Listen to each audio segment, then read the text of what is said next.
What's going on, guys, and welcome back to Yanmar Central. Today we're going to be replacing the solenoid on the starter. So this is my Yanmar 1500D. I believe it's got the 2TR15 in it. Today we're going to be replacing this solenoid here.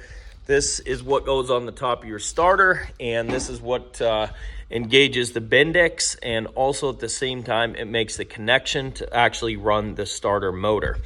So to start this video out, I kind of want to show you guys the signs and symptoms of when one of these goes bad. I'm going to actually show you guys what happens here. It's really pretty simple. So when you turn the key on here, you can see tractor is on, and then when I go to start it, hopefully you guys can hear that.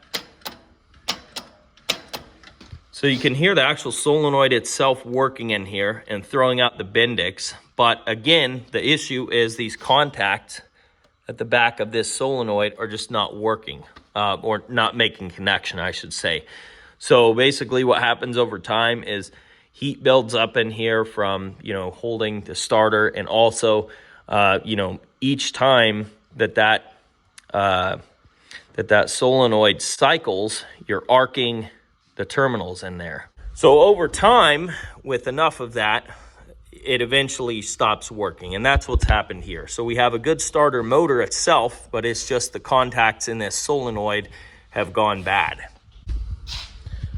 All right, guys, so let me show you how you can tell that it's just your solenoid here and not the actual starter motor itself. So the number one thing is here, basically when you turn the key on, again, you hear the solenoid engage, and I've still got the key on. So you got to hold the key on in the start position, basically. And then you can take something that's metal and cross these two terminals here.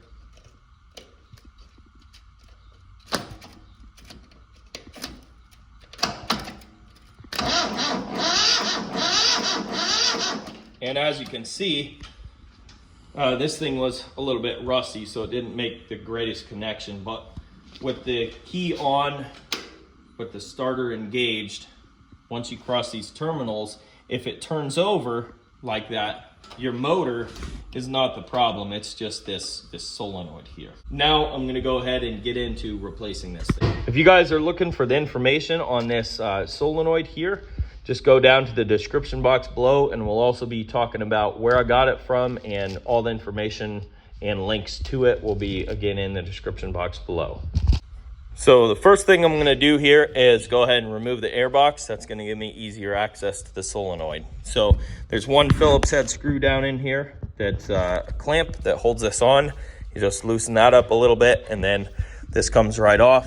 And then there's also a bolt here that you can either take off, or this bolt down here, which I believe is a 13 or 14. So it's a 13. I'm using a half because half and 13 are pretty much the same.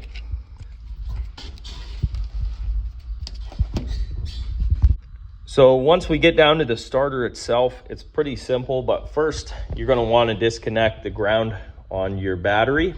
So go ahead and do that. I'm going to do that off camera probably.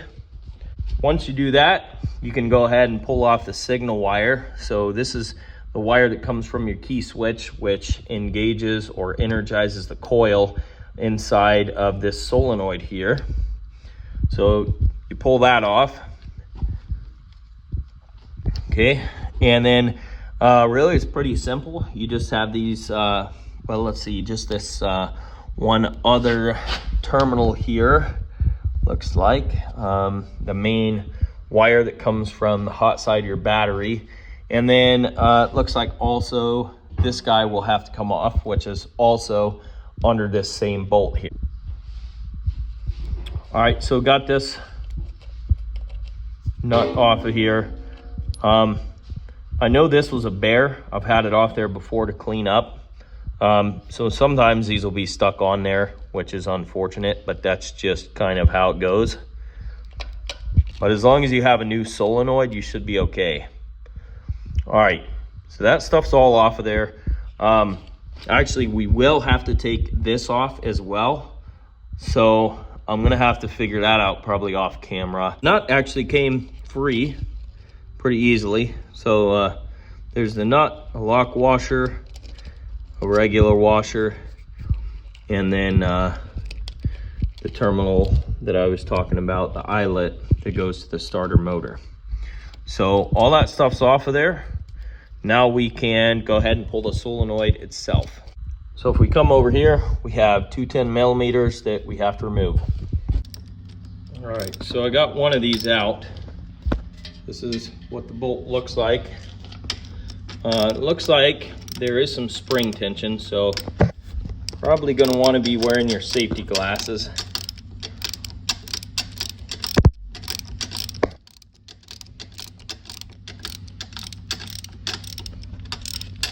Here we go.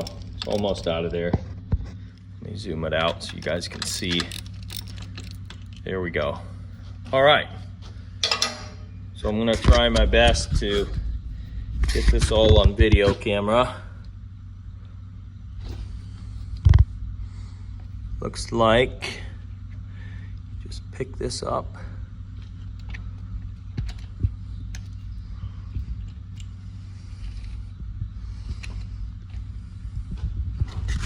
There's a little rod here that comes up through there.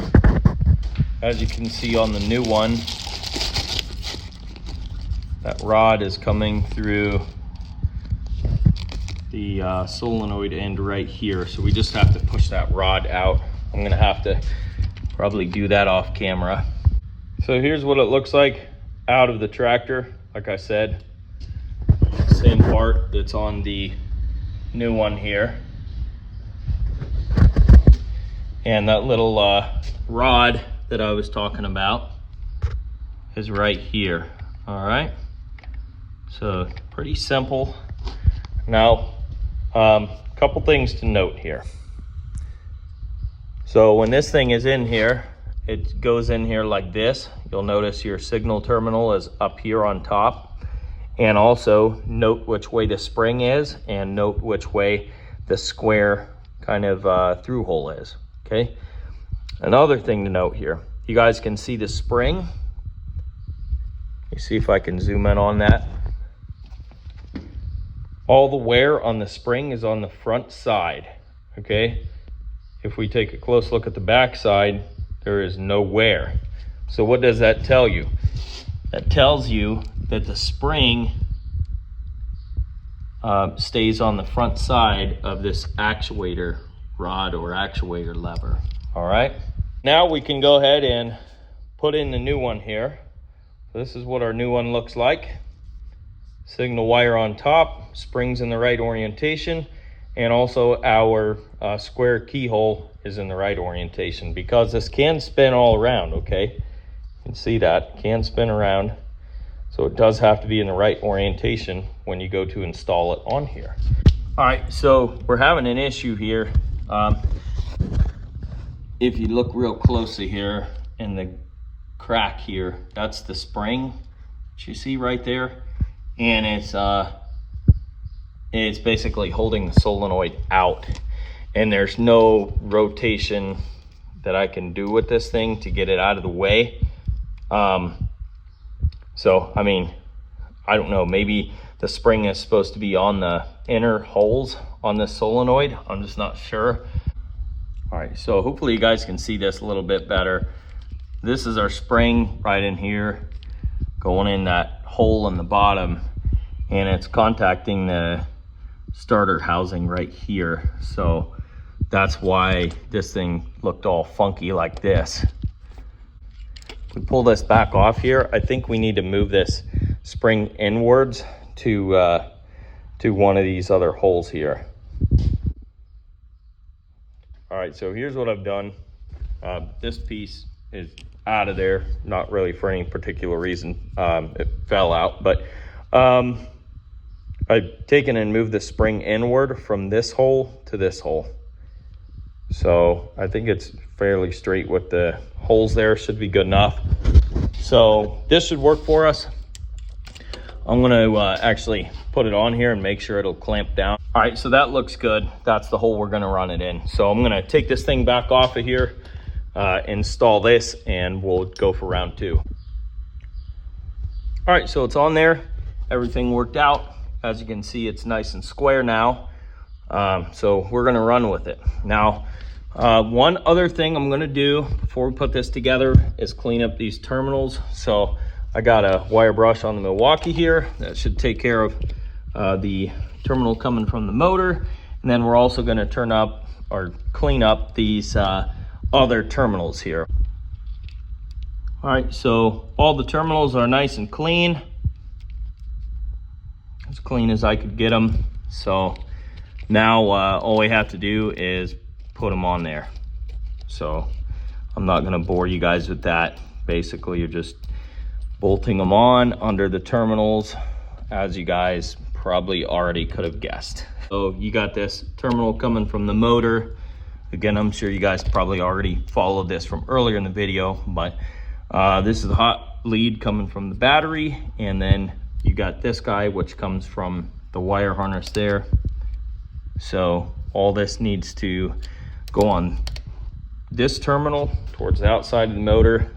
The motor winding terminal goes on the other terminal there. So I'm going to go ahead and put our signal wire on here. I'm going to leave this bare, meaning without dielectric grease, but there's already some up in this terminal end here. Actually, that's a little loose. So let me show you guys one of my tricks. So very carefully, you can kind of pinch down on these with a set of pliers.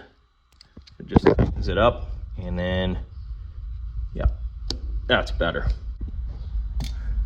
So going back to these terminals, normally I've always put dielectric grease between them before I bolt them together, but I'm gonna try it differently today. If it doesn't end up working, I'll let you guys know 6 months down the road when this quits working. So what a lot of guys say is to not put the dielectric grease on there till after. So what I have here is actually another different corrosion inhibitor. And what they say to do is just spray the outsides of the terminals. So that's what I'm gonna try doing. Like I said, if it quits working in 6 months, you guys will be the first to know. I want to kind of explain how to hook up the bendix, or if not explain how to hook up the bendix, at least where the spring needs to go and where the lever needs to go up through the solenoid. So first of all, I got a little diagram I want to throw up on the screen for you guys. So this is a diagram of a starter. The actual starter motor is circled here versus the solenoid on the top of the starter, which is circled here in red. That's your basic starter motor setup on the Yanmar 1500. Now, I want to talk a little bit about the bendix. So in this next picture, you'll see what I consider the bendix part of the starter will be circled in red. So that's basically the end of the starter motor shaft, and it's got some really steep threads on it, as well as your pinion gear. And that pinion gear is what you see when you look in the end of the starter. It's the small gear that engages with the flywheel when you start the tractor. So another part of this setup here is not only those steep splines in the gear, but that green lever that you guys see, which is pointed out here, actually is connected to that solenoid on the top of your starter. And you have to have it connected. It's not something that you can just leave out. That solenoid actually uses that lever to throw the gear into the flywheel ring gear, okay? So basically that's the lever that you need to get reconnected when you're putting this new solenoid on your tractor.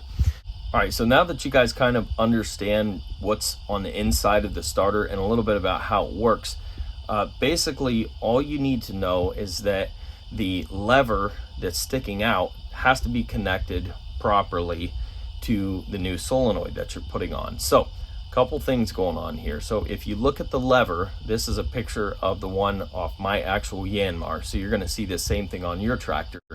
There's one thing that you need to look out for in particular, and that's that there is a notch, which will be circled in red here, and that is the notch that the spring needs to sit in, okay?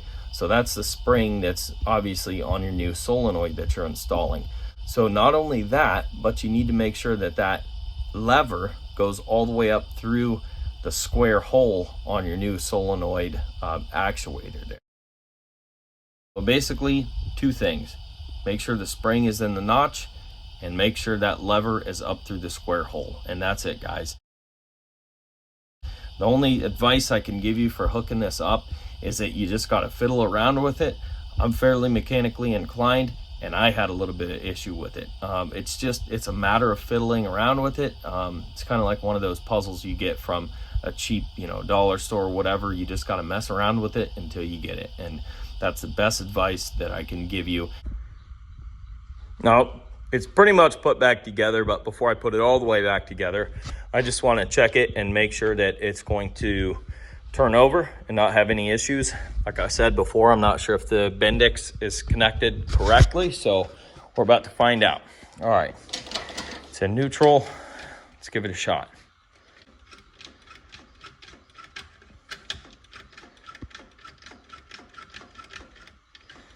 Okay, nothing is happening. Perfect. All right, so I'm not sure what's going on. I've loosened up these bolts, wiggled this thing around, and turned the key some more. Nothing's happening. So I don't know what's going on. One thing I did notice is this is getting warm, and we do have sparks coming from this terminal here, as you can hopefully see. So I'm taking this back apart. I'm assuming something is getting grounded that's not supposed to get grounded, and I'm assuming it has something to do with the bendix in here. I don't really know, so we're gonna pull it apart and try and figure it out. All right, so doing some testing here. So this is our original solenoid, obviously. Now listen closely. Okay, that's this terminal. All right, you come over here and try that on here, nothing happens. Guess what? It's reversed.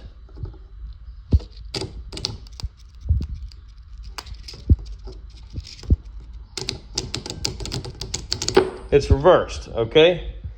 So I don't know what the deal is, how this happened. This is supposed to be for a Yanmar 1500D.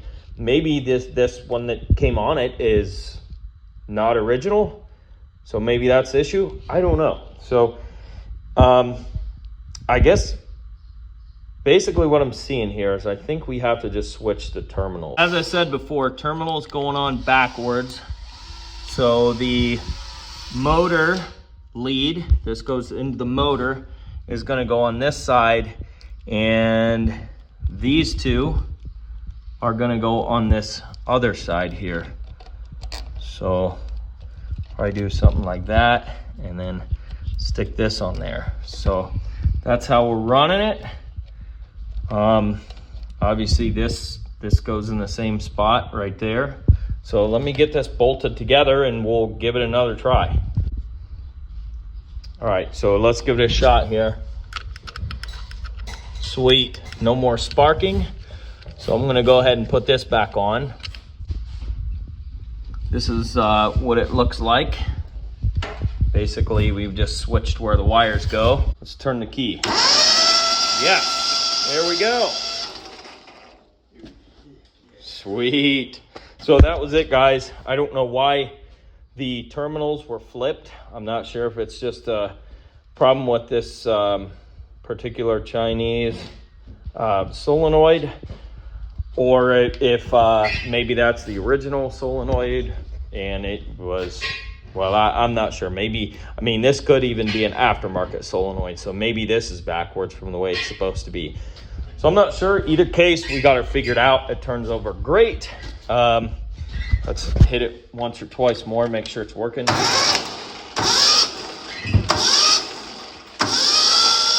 Wow. I'll tell you what, this right here made all the difference in the world. We have yet to see how this is actually going to work with the compression release off, but I can tell you it's spinning a lot faster already as it is compared to what it used to with this old solenoid here, original one. So, all right, actually, heck, we'll just start it up on camera for you guys. I'm gonna slip that on there. I think we got these all tightened down. That's tight, that's tight. Yeah, let's go ahead and give it a try. Ryan, I'll help you with that in a second. just film me on this thing. See if it'll start up easier. Unbelievable, unbelievable. It's never started like that before, guys. Well, that's gonna be it for this one, guys. If you learned something or enjoyed the video, don't forget to rate, comment, and subscribe. Check out that description box below for more videos like this, and we'll catch you guys on the next video. Peace.